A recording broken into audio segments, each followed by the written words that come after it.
Doctor గారు, పుష్కరాలను ప్రభుత్వ పరంగా నిర్వహించడంపై మీ కామెంట్ ఏంటి? ప్రమిళ గోదావరి పుష్కరాలు వస్తున్నాయి కొద్ది త్వరలోనే. మన ఆంధ్రప్రదేశ్ ప్రభుత్వం గోదావరి పుష్కరాలకి అనేక సదుపాయాలు కలిగిస్తుంది. కలిగిన పేరు కొన్ని కోట్లు ఖర్చు పెట్టాడు. కోట్లు అంటే ప్రభుత్వ పరంగా మామూలుగా అయితే జనాలకి స్నాన ఘట్టాలు పెట్టి స్నానం చేయండి అని ప్రోత్సహించడం వేరు. మామూలు రోజుల్లో కూడా మామూలు రోజులు పుష్కరాల కోసం ప్రత్యేకంగా ఆయనకి స్నాన ఘట్టాలు తయారు చేసి పుష్కరాల కోసం జనాలు మొబిలైజ్ చేసి బస్సులు పెట్టి పుష్కరాల కోసం రోడ్లు వేసి ఆ 12 రోజుల కోసం చేసావా అంటే ఆ పుష్కరం అనే ఆ సమయంలో ఆ కాలంలో స్నానం చేస్తే మరి మీ అందరికీ పాపాలు పోతాయి, పుణ్యం వస్తుంది, దేవతల ఆశీర్వాదాలు పొందుతారు. ఆ పుష్కరాల సమయంలో ముక్కోటి దేవతలు ఆ గోదావరిలో మునిగి ఉంటారు.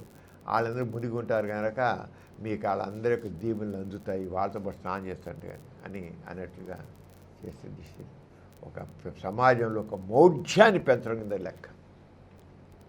నువ్వు పుష్కరాల సమయంలో మామూలుగా కూడా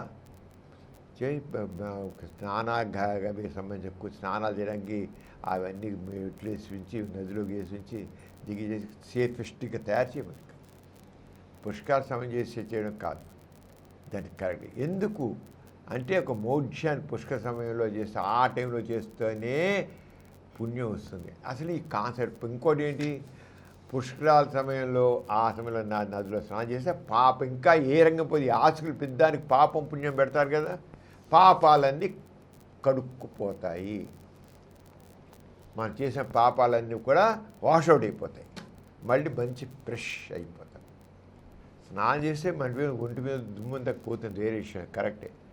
ఎక్కువసేపు నదిలో మంచి నీళ్ళు వెళ్తుంటే దాంట్లో దిగితే ఆ ప్రవాహంతో ఆ వాటర్ కరెంట్స్ మన ఒంటి మీద మట్టిని తీసేయచ్చు, ఫ్రెష్గా మన ఆరోగ్యం ఫ్రెష్గా ఉండొచ్చు, వేరే విషయం. కానీ పాపాలన్నీ కూడా కడిగేయబడతాయని చూసావా, అక్కడ ఆలోచించాలి. దీంట్లో మనిషి తన నైతిక విలువల్ని ఏ రంగా వదిలితే బాధ్యతలు తప్పించుకునే అర్థం. నేను ఈ విషయం గురించి మాట్లాడుతున్నాను ఎందుకంటే ఈ నదీ పుష్కరాల సమయంలో స్నానం చేసే పాపాలు పోతాయి, పుణ్యం వచ్చే నమ్మకం చాలా కాంతి ఉంది, ఇప్పటికీ ఉంది. ఆ నమ్మకాన్ని ప్రభుత్వాలు కూడా ప్రోత్సహిస్తున్నాయి. అది తప్పు. సమాజంలో ఉన్నాయి, దాన్ని పోగొట్టాల్సింది పోయి ప్రభుత్వాలు దాన్ని మరింత బలపరుస్తున్నాయి. అది మాత్రం ఖండించదగ్గ విషయం. ప్రజలకు ఈ మూఢనమ్మకం గురించి ఎలా అవగాహన కల్పించాలి మనం చెప్పాలి. మామూలుగా అయితే ప్రభుత్వం అనేది మన భారతదేశం సెక్యులర్ స్టేట్. సెక్యులర్ ప్రత్యేకంగా దీనికోసం పుష్కరాల కోసం చేయవచ్చు. ఎందుకు మతపరంగా ప్రభుత్వం కలిపి కావాలంటే జనం చాలా ఎక్కువ చూస్తున్నారంటే రక్షణ కలిగించడానికి పోలీసు వాళ్ళు పెట్టచ్చు. జనం వస్తుంటే పోలీసు వాళ్ళని తక్కిన వాలంటీర్స్ని పెట్టి చేయొచ్చు, వస్తున్నారు. అది మామూలుగా అది రెస్పాన్సిబిలిటీ. ఎక్కువ మంది జనం వస్తున్నారంటే తొక్కిసలాకుండా ఉండాలి, దగ్గర జరగకుండా చూడాల్సిన బాధ్యత ప్రభుత్వం ఉంది, కాదన్నాం.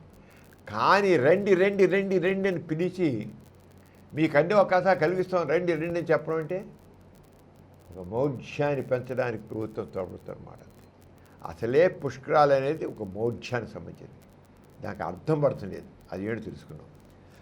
ఈ పుష్కరం అంటే పాపం.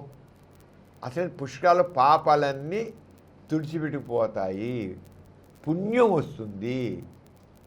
పుష్కర స్నానం చేసే పాపాలు తుడిచిపోతే పుణ్యం వస్తుంది. అసలు పాపం అంటే ఏంటి ముందుగా మనం ప్రశ్నించుకోవాలి. మనిషి చేసిన తప్పు ఒక నైతికత లేదా సామాజిక విషయం. మనిషి తప్పు చేశాడని తప్పు అన్నకో అది నైతిక విషయం. ఉదాహరణకి ఎవరో ఒకరిని మోసం చేస్తే, అది దొంగతనం చేస్తే, అబద్ధం చేస్తే అవన్నీ తప్పు. మనిషి మానవ సంబంధాల్లో మనిషి నిజాయితీగా ఉండాలి, అబద్ధాలు చెప్పకూడదు, మోసం చేయకూడదు, దగా చేయకూడదు. ఇప్పుడు దీనివల్ల ఏంటంటే ఇప్పుడు నీళ్ళల్లో మునిగాడుకో ఒక అవినీతిపరుడు ఉన్నాడు, లంచగొండి వాడు చేసేవాడు ఉంటాడు, లంచగొండితనం ఉంటుంది. వీడు అవినీతి కానీ అవినీతి సమాజం ఎంత అవినీతి ఉంది, లంచగొండితనం ఉంది, బ్లాక్ మార్కెట్ ఉంది, కల్తీ చేసే మనుషులు ఉన్నారు, దోపిడీ చేసే మనుషులు ఉన్నారు, మోసం చేసే మనుషులు ఉన్నారు, దగా చేసే మనుషులు ఉన్నారు. వీళ్ళందరూ నదిలో పుష్కర సమయంలో స్నానం చేస్తే అవన్నీ ప్రక్షాళన అయిపోతాయా? అయిపోతాయి అనుకుంటున్నారు వాళ్ళు. ఎందుకని? ఇవన్నీ పాపం, నైతికత వ్యతిరేకంగా చేశారు. మంచిగా ఉండాలి కదా సమాజం, మనుషులు నిజంగా నిజమే మాట్లాడాలి, సత్యం మాట్లాడాలి. పాపాలన్నీ పోతాయి. పుష్కరిణి స్నానం చేస్తే పాపాలన్నీ పోతాయి, పుణ్యం వస్తుంది. పాపాలు కూడా పోతాయని చూస్తారు. పాపాలు కడిగేయబడతాయి, వాష్ చేయబడతాయి. అంటే వాడు ఎంత అవినీతి చేసినా, ఎంత లంచాలు పుచ్చుకున్నా, ఎంత దోపిడీ చేసినా, ఎంత దేని చేసినా, వాడు కల్తీ మందులు చేసి కల్తీ మందులు అమ్మినా, కల్తీ ఎరువులు అమ్మినా, ఇవన్నీ బ్లాక్ మార్క్ చేసినా, ఇవన్నీ సామాజిక వ్యతిరేక కార్యకలాపాలు, అనైతిక పనులు. వాడు అనైతిక పనులు చేసేసి వాడికి నీళ్ళు మునిగి లేస్తే అన్నీ పోతాయా? ఆలోచిద్దాం. అది కరెక్ట్గా తప్పు సరిదిద్దుకోవాలి, కానీ ఈ రకంగా చేయడం స్నానంతో పోతాయనుకుంటే తప్పు.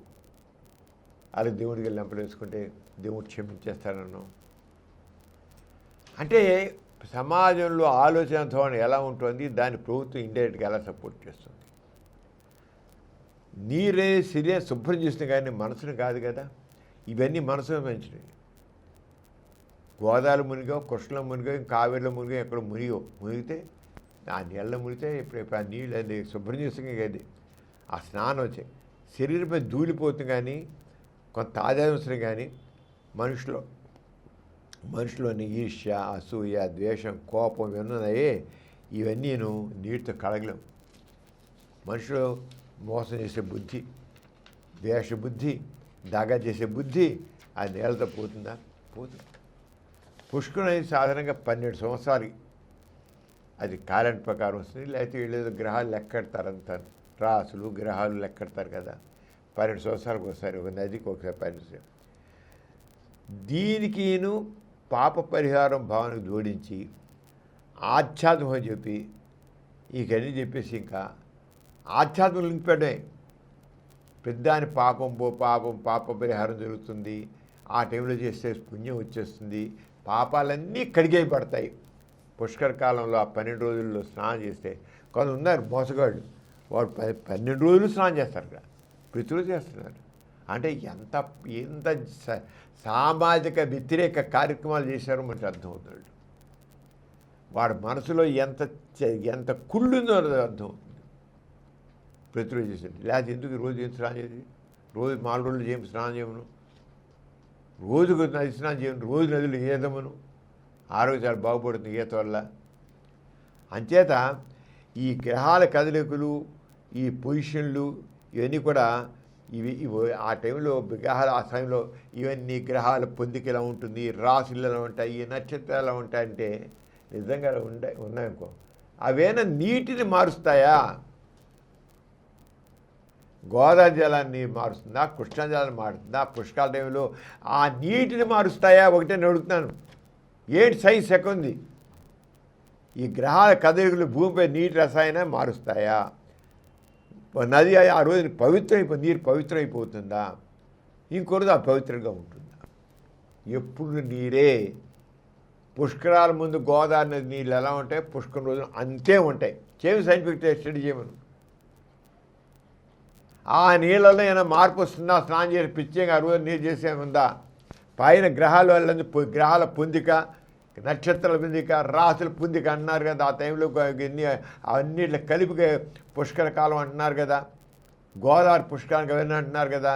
ఆ సమయంలో గ్రహాలన్నీ కదలికల వల్ల అన్నీ ఒక కూడికి వస్తే అది గోదావరి పుష్కరాలకి సంబంధించిన గ్రహాల కోడేలు అంటున్నారు కదా. వాటి ప్రభావం గోదావరి నీరు పడిందా, కృష్ణ నీరు పడుతుందా?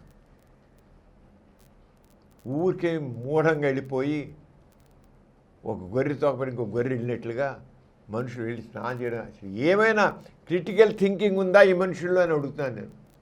ప్రభుత్వాలు ఈ రంగా జనాలన్నీ మూఢంగా ఎందుకు చేస్తాయి, మౌఢ్యాన్ని ఎందుకు పెంచుతాయి? ప్రజల్లో మరి మన కాన్స్టిట్యూషన్లో 15Hలో సైంటిఫిక్ టెంపర్, హ్యుమానిటీ, ఇవన్నీ మనం చెప్పుకున్నామే. ఆ సైంటిఫిక్ టెంపర్ ఎక్కడ ప్రూవ్ చేస్తున్నాయి? 51 AH ఆర్టికల్లో మనం పెట్టుకున్నాం సైంటిఫిక్ టెంపర్ కావాలని. ఏ సైంటిఫిక్ టెంపరు? ప్రభుత్వాలు ఏమైనా ప్రమోట్ చేస్తున్నాయా? హ్యుమానిటీ ప్రమోట్ చేస్తున్నాయా? రిఫార్మ్ని ప్రమోట్ చేస్తున్నాయా? క్రిటికల్ థింకింగ్ అని చెప్పారు, క్రిటికల్ థింకింగ్ ప్రమోట్ చేస్తున్నాయా? 51 AHలో క్రిటికల్ థింకింగ్, హ్యుమానిటీ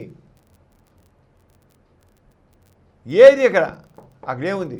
రిఫార్మ్, నీ యాటిట్యూడ్ మొత్తం సమాజంలో మార్పు తీసుకురావడానికి. సైంటిఫిక్ టెంపర్ దాంట్లో ఎంతో ముఖ్యమైనది. ఏమైనా ఉందా? Against constitution they are going. మౌఢ్యాన్ని పెంచుతారు, సైంటిఫిక్ టెంపర్ పెంచట్లేదు. అంచేత దీనికి ఇవన్నీ కూడా నైతిక బాధ్యత తప్పించుకుంటూ దీనివల్ల ఏంటంటే పాపం చేశాను, పుష్కరం స్నానం చేశాను, ఇంక నాకు సరిపోయిందని భావం.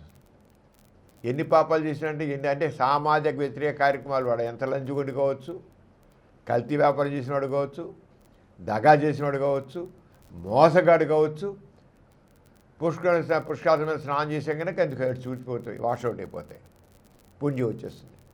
ఎందుకని 30 కోటి దేవతలు దాన్ని మునుగున్నారు. దేవతలే లేరు, 30 కోటి మునుగుండబట్టి. మనిషి బాధ్యతరంగా మారే ప్రమాదం ఉంది. తప్పు ఒప్పుకోవడం, నిజమైన పరిహారం అంటే ఏంటంటే తప్పు ఒప్పుకోవడం, బాధ్యత న్యాయం చేయడం, మళ్ళీ చేయకపోవడం కావాలి. పుష్కరాలు చేస్తున్నాయా? ఒకటే ప్రశ్నిస్తున్నాను. నిజంగా మనిషిలో మార్పు వస్తే ఏ ఒక్కడైనా సరే, ఈ మోసగాళ్ళు, దగాకోరులు, ఈ అవినీతి పరులు, ఈ లంచగొండ్లు వాళ్ళు తప్పు ఒప్పుకున్నారా? ఆ తప్పు ఒప్పుకొని ఎవడ బాధ్యత న్యాయం చేస్తున్నాడా? మళ్ళీ వీడు చేయకుండా ఉంటున్నాడా?